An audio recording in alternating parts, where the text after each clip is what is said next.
And now, Warming Center Wednesdays with the Flathead Warming Center and KGEZ's John Hendricks, where we tackle hard conversations around the complex causes of homelessness and discuss how we as a community can collaborate to address them.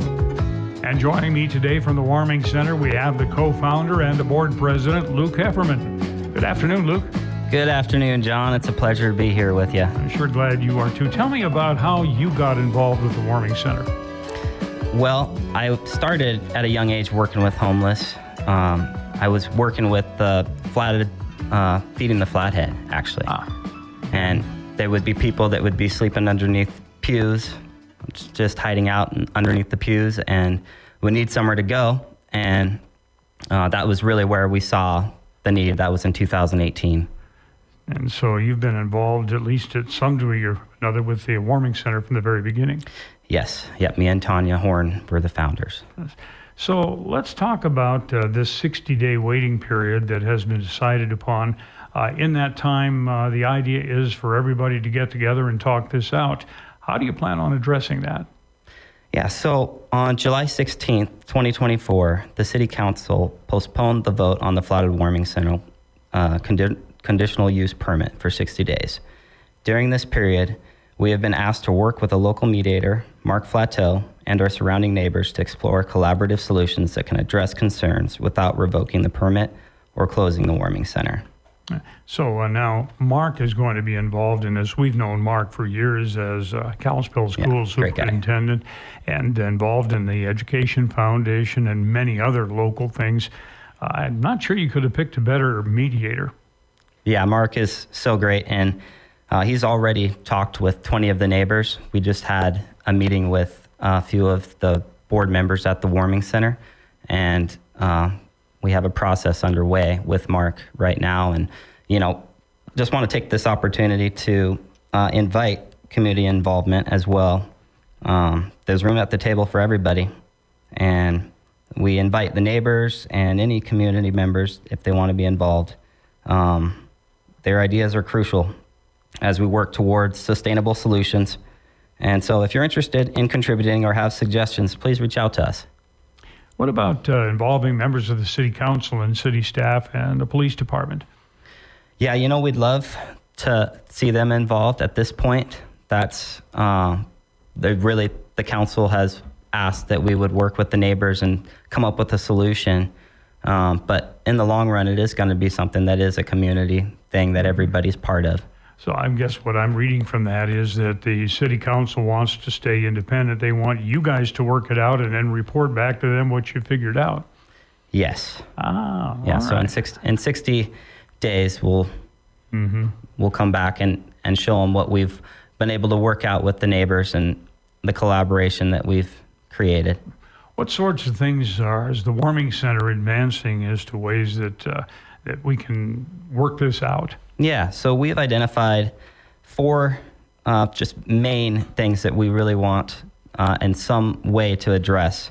One is security, transportation, communication, community cleanup, and outreach.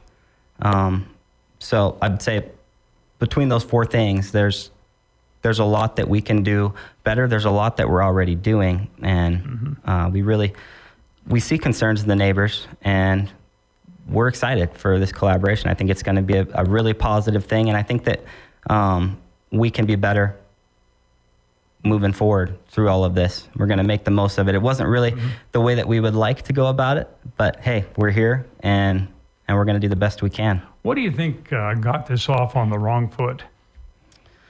Man, well, I think that honestly, there's always going to be neighbors that don't like having a homeless shelter next to them. That is wherever we looked at a few different locations, and that was always going to be a thing. And that was thought about when we got the location that we did on Meridian. But I would say with that is whatever homeless shelter, whatever model of homeless shelter you have, that will always be an issue. I don't see how we can go forward without some type of a shelter. We're going to have homeless people with us for a while. We've had them for a while. We've seen people near death as a result of a cold winter night here. So we've got to do something, and then we just can't house them in the police department. Yeah, that's right. Yeah, the first year that we opened, there would be 11 to 13, 14 people at the police station lobby that would, that's where I would drop people off after picking them up from underneath the church pew.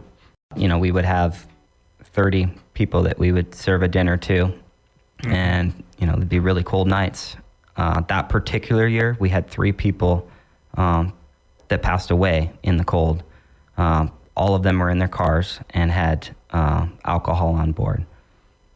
So we've got substance abuse involved in this whole scenario. Yep, there's definitely that, and there's mental health. You know, we work with some of the hardest cases. Mm-hmm.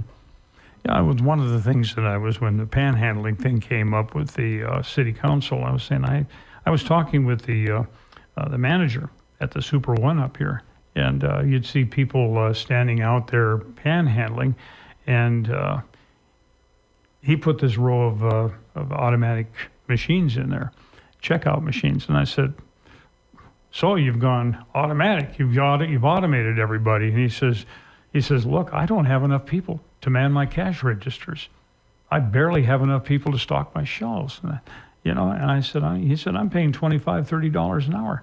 So my question was, wouldn't you rather work inside where it's warm for $25 an hour than be out there and panhandle in the cold?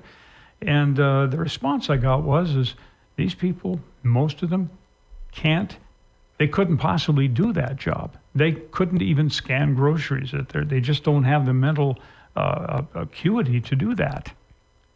Yeah, we have so many success stories of guests that do work at grocery stores and restaurants and are active members of the community. But you're right, there is some that have mental health issues that really, if they're holding a job for 2 weeks, that's a lot. And for them, just having something consistent is a huge part of betterment in their lifestyle and their mental health. So something better would be just having a place to stay out of the cold. Yes, but we offer so much more than that. I think that is one misconception we get a lot, and you've talked a lot with Tanya about that. Sure. But that is a huge misconception. There's so much more that the Warming Center does than just a warm, safe place. If that was it and we were saving people's lives, that would be great, but there's so much more. Let's talk a bit about some of the examples of the solutions that you would like to see presented in this process that you're about to go through. Yeah, I really think that the heart behind it, and it's always been collaboration, and we're getting an opportunity. Like I said earlier, not exactly how we would like, but I still think that it's going to be a positive thing to be able to collaborate, and that's getting everybody involved. I think to be able to do that, it takes smart compassion, and that involves listening and understanding and acting based on the needs of all community members. And by working together with empathy and respect, we can create a community where everyone feels safe and supported.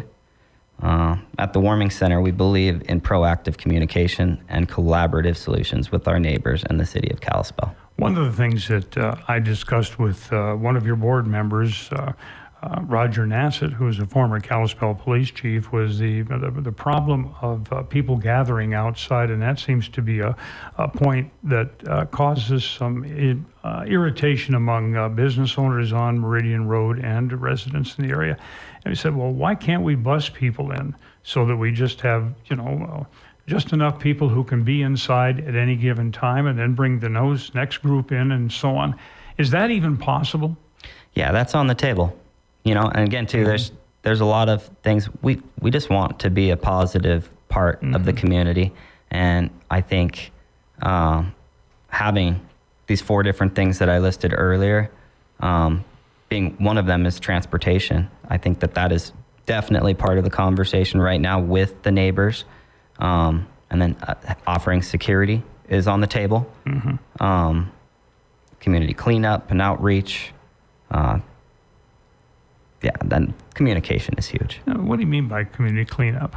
Well, And again, too, not really knowing just exactly, there's a lot of this stuff, all of these things we've already done and we already do actively, but we want to do them better. And I think that that's kind of the 4 things we've identified with the neighbors that they would really like to see more of as well. And so we're listening and we want to do better. Can you afford to bus these people in as opposed to having them walk in on their own?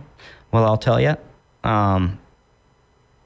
contrary to popular belief and some of the misconceptions, everything at the Warming Center is completely community funded. We don't have any government funding, so it's completely just generous donations from community members. We can afford it. We definitely, it's a service that I think would make things better, but it's going to be an expense for sure. Yeah. An expense to the community too, because there's other things, I think whatever we can do to be better, it's worth it to us to do that, I would say. It would just seem to me that would wipe out probably 90% of the problems that the neighbors are having, because you wouldn't have huge numbers of people gathering outside. You would be able to get them inside, and in the next morning you'd be able to send them out in groups so that it wouldn't be like it is now with a lot of people gathering, which seems to be the point everybody has trouble with. Yeah. And with the loitering, we have had really strict rules. 15 minutes before and 15 minutes after is all people have to be around there. And there's pretty strict consequences if people are hanging out later than that. But it is a problem, and we're trying to figure out solutions to take care of it. And definitely transportation. We had a bus service that's not offered anymore, but we've had a bus service, and it won't always be that guests will choose to use the transportation provided either. But it does help a lot in getting people to wherever they're going, so they're not loitering around Meridian. Okay. Well, it just seems to me that you guys are on the right track, talking it out and trying to work out something. It would seem that there ought to be some compromises available, and we're going to look forward to seeing that come about. You've got Mark Flateau in the middle of it all, and if anybody can bring the various ends together, it's Mark. I agree. Yeah, I think really positive on outlook with all of this.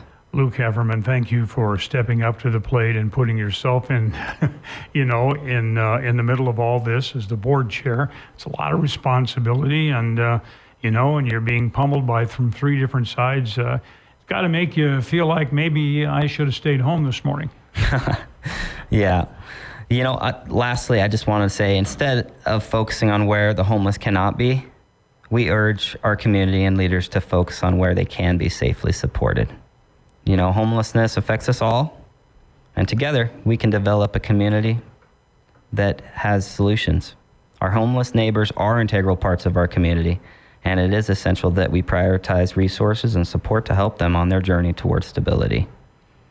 Their well-being contributes to the well-being of our entire community.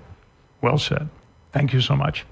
Thank you. Thank you for joining us for another Warming Center Wednesday. Did you miss it, or would you like to share it with friends? Find today's and past shows via flatheadwarmingcenter.org. It's Warming Center Wednesdays on KGEZ 96.5 FM and 600 AM.